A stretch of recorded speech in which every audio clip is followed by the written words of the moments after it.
Hello everyone, this is Dr. Williamson. Welcome to Module 4. This is Cell Function and Growth. You'll see that this module is set up very similar to the others that you have already completed. You have the overview here, you have your learning outcomes here, and then below that you have the student learning activities and learning experiences. So you have a few things in this area because you'll start taking your first quiz in this Module 4 area here. So what you see is this module includes your reading assignment of Chapter 4 through 8. You've got your resources to enhance learning, just like you always have been had, or that was good English, you've always had. Resources to enhance learning, we'll go over that in just a second. Then you've got a Human Genome Research Institute website that will help you with your assignment for this one. I think I told you in your course overview that you would have a few assignments that were a little larger than others. So this is not a case study assignment. This is actually going to be a PowerPoint development here. So you see that here, that you're going to create a comprehensive PowerPoint presentation for your assignment for this module. And then your quiz 1 that covers modules 2, 3, and 4, this one 4, is going to be during the time frame of this module. Then you also have, well, Siri is answering my phone too, so I'm having all kinds of technical difficulties. So you're going to also have final exam review questions that will be available for you after quiz 1 is no longer available, just like you're going to have in Module 2 and in Module 3. So if you look inside the resources to enhance learning, what you're going to see there is you're going to see that you've got PowerPoints available for you. You've got Cocky's Cliff Notes there, so be sure that you open those and review those. That will help you with studying. And you also have another one of those study guides that will do an overview for you, just kind of a list of what's important for this module. Then moving back into the Module 4, if you'll look there, I'm going to move on down where it talks about your genetics and genomics assignment. So let me just cover that quickly for you so you'll kind of hear me say what the assignment is. For this genetics and genomics assignment, you're going to create a PowerPoint. And if you look down here at the bottom, it says create and submit a comprehensive PowerPoint presentation related to one of the selected disease processes. So the selected disease processes, you have two choices. You can do breast, ovarian cancer. That's a combination of those because your genetic component links breast and ovarian cancer. So if you choose that, you'll do breast and ovarian cancer, or the other one is colorectal cancer. Colorectal cancer also has a genetic component.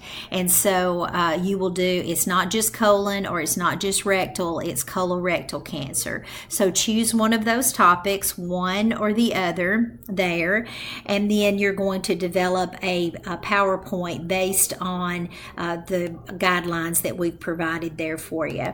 So I have opened this already, which is your grading guidelines. So let me just go over that with you here.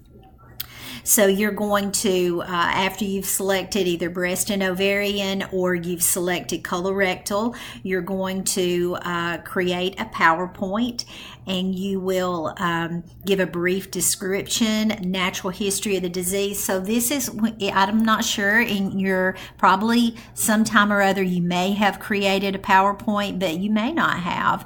And so in creating a PowerPoint, be sure that you refer to that Sewell Informatics book because it gives you some good information about just the creation of a PowerPoint. But also, let me just tell you a few things. Use bullet points on your slides, and then that would highlight the content. So that would highlight what the natural history of the disease would be. And then underneath that, anything like if you were going to teach in a classroom or you were trying to tell extra information, in the notes section, include the extra content, like you would include in a paper or something like that. That way you would keep the interest of your reader by just having bullet points, and then you could talk about each of those bullet points in the notes area. Then be sure you do an overview of the prevalence, incidence, mortality rate of this chosen disease and disorder, and then what the genetic component of the disease is. All of that content in your PowerPoint is worth 20 points. The other thing that I would do, I would be sure that I did on that, is I would do use each one of these as a header on your PowerPoint. So like you might would say natural history, let's say you chose colorectal, natural history of colorectal cancer, prevalence, incidence, and mortality of colorectal cancer, genetic component of colorectal cancer. I hope you see what I'm saying here. That way, when I'm looking at it, or your viewer would be looking at it, they would see, okay, yeah, I know they covered that. When I'm grading it, I would see, oh yeah, they covered that, because they've got a slide entitled that. So that helps your faculty find it. It also helps your viewer find it when they're watching your presentation. Then you move on down to the risk factors area. You see include what the genetic predisposition is, your genetic risk factors, risk assessment models, and those are, you'll find those online usually. Your genetic risk relationship between cancers. So what is the risk between colorectal cancer and other cancers? The molecular basis of the cancer. You'll describe the following related to the cancer: the genetics, the family history, such as inherited mutations and syndromes, and then screening and prevention. And then the next section, this is worth 25 points, so this is a large section. This is genetic testing and risk determination, and you're going to describe the genetic testing associated with the disease, the benefits and risk of the testing. Sometimes there are risks associated with that. Test results and interpretation. How are those resulted out, and how are those interpreted? What are the counseling services that may need to be associated with those? And then what are the ethical considerations related to this? Then on the next section, it says to explain how family pedigree can be used to determine risk factors and the key elements in a family history. So some people on that, they like to include a pedigree, just a picture of one, and then they tell about it, tell how that it would be associated with it. And then on the next slide, be sure that you include, or slides, interventions, treatment, and management strategies for your chosen disease or disorder. Then as far as the scholarly professional part of this, be sure that you include in-text citations on your slide. And what I mean by that is, let's say that you 4 of your bullet points on your slide come from a certain text. You would do it just like you did a paper. So like, let's say that it came from your Porth text. You would include at the end, just like an in-text citation, you would include in parentheses the Porth name, Porth, and whatever the other name is. I can't even remember right now of your text. There's 2 names. And the year of your text. So that's what I'm talking about in in-text citations.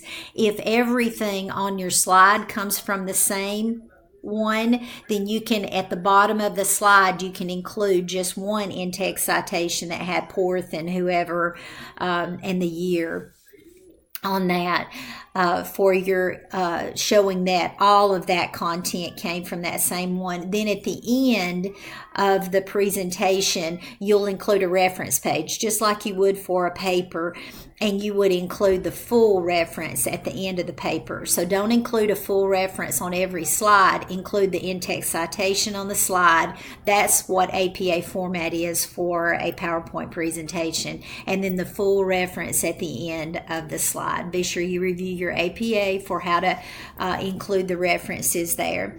You are to have 3 to 5 professional references. Use graphics on your presentation slides, because that's very useful for your viewer, for faculty to see And then be sure that you go no more than 20 slides maximum, but that does exclude the intro slide where you would have like the course name, your name, and what you've chosen, whether it be breast ovarian cancer or you chose colorectal cancer, and then your reference page.